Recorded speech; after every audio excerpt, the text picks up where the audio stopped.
Welcome back. तो आपका स्वागत है CRR SLR open market operation का पार्ट 2 में। तो बट बिफोर वी बिगिन, अगर आपने चैनल को सब्सक्राइब नहीं किया है या पार्ट 1 नहीं देखा है तो आपको नीचे में लिंक मिल जाएगा। पार्ट 1 देख लीजिए, तभी आपको पार्ट 2 समझ में आएगा इसका। तो चलिए शुरू करते हैं। थोड़ा देखते कल हम लोगों ने क्या पढ़ा था बार्टर सिस्टम के।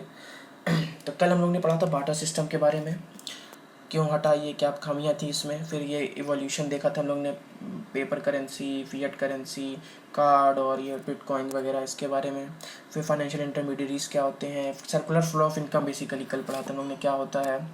इसलिए कह रहा हूँ कल का पार्ट देख लीजिए, नीचे लिंक मिल जाएगा आपको।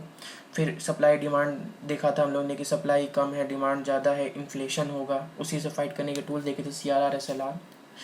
और मान लीजिए कि सप्लाई ज़्यादा है और डिमांड कम है तो डिफ्लेशन हो जाएगी, मंदी आ जाएगी। तो तो तो और ये तरीके देखे थे किस तरीके से इन्फ्लेशन से फाइट करते हैं और डिफ्लेशन से फाइट करते हैं किस तरीके से। स्क्रीनशॉट ले लीजिएगा। तो आज हम लोग पढ़ेंगे CRR SLR के बारे में, ये लोग होते क्या हैं। उससे पहले हम लोग मान लेते हैं रिजर्व रेशियो क्या है। मतलब आपको मैं समझाता हूँ। जैसे कि एक बैंक है तो उसमें एक डिपॉजिटर होते हैं, एक बोरोअर होते हैं, ठीक है। करंट अकाउंट, सेविंग अकाउंट जिनका होता है, बोरोवानी के जो लोन लेते हैं बिजनेस फर्म, जैसे बात की थी हम लोग ने। तो जो डिपॉजिटर होते हैं वो जो अपनी सेविंग्स होती हैं वो इसमें जमा कराते हैं। अब जैसे करंट अकाउंट में अगर उन्होंने जमा कराया तो उनको 0% इंटरेस्ट, सेविंग्स अकाउंट में है तो 4% इंटरेस्ट, और FD वगैरह में या डिमांड लायबिलिटी वगैरह में तो है 9% इंटरेस्ट। अब आप ये समय, और जैसे प्राइवेट बैंक में खुलवाते हैं अगर अकाउंट तो आप उनको करंट अकाउंट, सेविंग अकाउंट में मिल जाएगा 6 से 8%। और FD यानी कि वहाँ पे भी FD यानी कि टाइम लायबिलिटीज़, ये होती है टाइम लायबिलिटीज़ और डिमांड लायबिलिटीज़, दो टाइप की, मैं आगे बताऊँगा आपको। तो बेसिकली यहाँ पे जो इन्होंने पैसा लिया बैंक, मतलब बैंक जो डिपॉजिटर ने पैसा जमा किया बैंक में, अब बैंक को इसमें इनको इंटरेस्ट देना है जिस हिसाब से इनकी जो भी पॉलिसी इन्होंने ली होगी उस हिसाब से।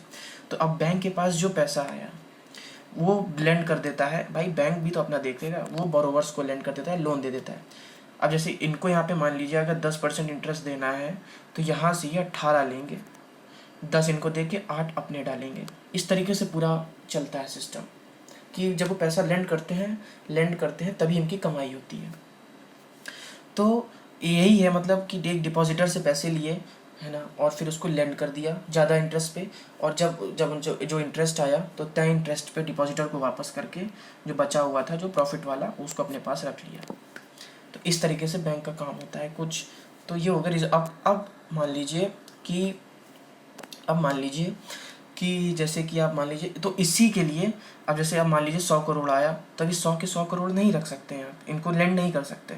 कुछ इनको अपने पास रखना पड़ेगा for the time of crisis, कि बाई चांस कोई क्राइसिस आ जाती है, बैंक रन हो जाता है। मान लीजिए कोई खबर अफवाह उड़ गई कि कोटक महिंद्रा बैंक रन होने वाला है, तो उस जितने डिपॉजिटर हैं लाइन लगा के खड़े हो जाएंगे, मुझे पैसे दीजिए। आप मान लीजिए थोड़े बहुत जो थोड़ा मंदी की तरफ जा रहा है बैंक, तो मान लीजिए डिपॉजिटर अपना पैसा निकलवाने लगेंगे कि बैंक डूबने वाला है ना। तो बैंक डूबने वाली स्थिति, बैंक रन होने वाली स्थिति के लिए जो कुछ पैसा होता है, ये पूरा पैसा जो डिपॉजिटर जमा करते हैं लेंड नहीं कर सकते लोग, जो उसमें से जो पैसा बचा के रखते हैं क्राइसिस के लिए, उसी को CRR और SLR, वही वो भी क्वान्टिटेटिव टूल्स ही होते हैं एक तरीके से, जो नॉर्म्स डिसाइड, ये एक तरीके से टूल्स हैं, नॉर्म्स भी हैं जो डिसाइड करता है RBI बैंकों के लिए, इनको मेनटेन करना पड़ता है। तो वही सब है ये। तो पहले और देख लेते हैं लाइबिलिटीज़ क्या होती है बैंक की, जो मैंने आपसे बताया था। एक दो तरीके की लाइबिलिटीज़ होती हैं बैंक की, एक होती है डिमांड लाइबिलिटीज़, एक होती है टाइम लाइबिलिटीज़। डिमांड लाइबिलिटीज़ में current account, saving account CASA, CASA। अब करंट अकाउंट में जैसे कि मैंने बताया आपको 0% इंटरेस्ट, सेविंग अकाउंट में आपको मिल गया 4 से 6% का इंटरेस्ट, प्राइवेट बैंक में थोड़ा ज़्यादा मिल जाएगा। बट फिक्स डिपॉजिट में 9% का इंटरेस्ट और RD में 9% का। डिमांड लाइबिलिटीज़ है। अब इसीलिए जैसे बैंक रहने एकदम से कोई आदमी अपना पैसा मांगने वापस ना आ जाए, तो इसी हिसाब से दिया जाता है। अगर उसने डिमांड लाइबिलिटीज़ वगैरह में जमा करवाया है तो उसको तुरंत मिल सकता है। बट अगर टाइम लाइबिलिटीज़ में जमा करवाया है, जैसे फिक्स डिपॉजिट आप जानते हैं कुछ सालों के लिए होती है, RD वगैरह, तो उसको वो मैच्योरिटी पीरियड के बाद ही मिलेगी। अगर मैच्योरिटी पीरियड के पहले वो निकलवाता है तो उसकी पेनल्टी काट के उसको वापस कर दी जाएगी, और इसमें इंटरेस्ट भी ज़्यादा मिलता है। तो एक MCQ के पॉइंट ऑफ व्यू से आप याद रखिएगा कि पैसा जो अपना आदमी होता है वो डिमांड लायबिलिटी से ज़्यादा टाइम लायबिलिटीज़ में रखता है, क्योंकि इंटरेस्ट रेट ज़्यादा होता है। आई रिपीट, जो इन सब पीपल्स होते हैं जो बैंक में पैसे जमा करवाते हैं, सेविंग्स रखते हैं अपना, वो डिमांड लायबिलिटीज़ से ज़्यादा टाइम लायबिलिटीज़ में इन्वेस्ट करते हैं, क्योंकि वहाँ पे इंटरेस्ट रेट ज़्यादा होता है। तो अब हम लोग देखेंगे CRR SLR, थोड़ा जान लें CRR SLR के बारे में, फिर मैं आपको पूरा समझाता हूँ। CRR क्या होता है? CRR होता है कैश रिजर्व रेशियो।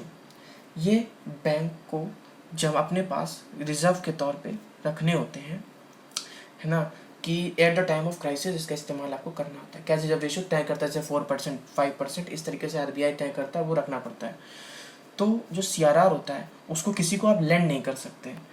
जब उसको आप किसी को लेंड नहीं कर सकते, किसी को लोन पे नहीं दे सकते, उसमें प्रॉफिट नहीं होता, ठीक है। और स्टैट्यूटरी लिक्विडिटी रेशियो, जो स्टैट्यूटरी लिक्विडिटी रेशियो, हाँ, CRR में 1999 में एक बार इसमें प्रॉफिट हुआ था। कुछ बैंक में मंदी चल रही थी, तो RBI ने इस पर कुछ इंटरेस्ट पे किया था। RBI के पास CRR आपको रखना पड़ता है बेसिकली। RBI के पास आपको कुछ जो डिसाइडेड राशि होती है RBI के द्वारा, वो बैंकों को रिजर्व रखनी पड़ती है कि at the time of crisis आपको वो करेंसी आप उसका इस्तेमाल करें, जैसे कि बैंक रन वगैरह। अब SLR क्या होता है? Statutory liquidity ratio. SLR को आप लेंड तो नहीं कर सकते, बट स्टैट्यूटरी लिक्विडिटी रेशियो मतलब आपको कंपलसरी किसी लिक्विड मतलब किसी लिक्विड फॉर्म में पैसे को मतलब इन्वेस्ट करना है आपको क्राइसिस के लिए।